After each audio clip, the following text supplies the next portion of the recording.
ימים קשים עוברים על מדינת ישראל. כולנו בשוק מוחלט, הלם.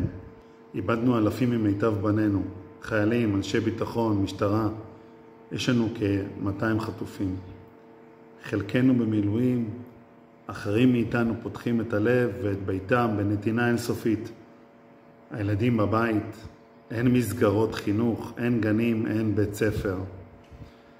ואנחנו עכשיו חייבים להחזיר לעצמנו את השליטה בחיים שלנו ובעסק שלנו. אם אתם בעלי עסקים קטנים, בינוניים, הסרטון הזה במיוחד בשבילכם. אנחנו במצב מלחמה על העסק שלנו, על האוכל לילדים שלנו.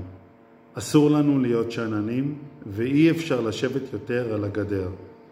חייבים לנקוט בפעולות להציל את העסק שלנו ולהתכונן ליום שאחרי המלחמה. הכנתי כאן סדרת שיעורים חינמים לחלוטין, ללא עלות, שתוכלו להכין את עצמכם ואת העסק שלכם. אני מדבר בין השאר על 1.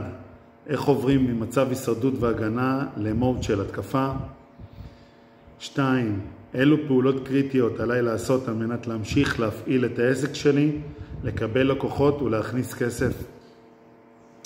3. איך מייצרים משפך שיווקי ואוטומציה שהעסק ימשיך לעבוד גם בעיתות משבר, מלחמה, פנדמיה או בינה מלאכותית. תלחצו כאן על הדף, על הלינק המצורף ולסרטון, תירשמו וזה יעביר אתכם ישירות למיני קורס. להתראות בצד השני.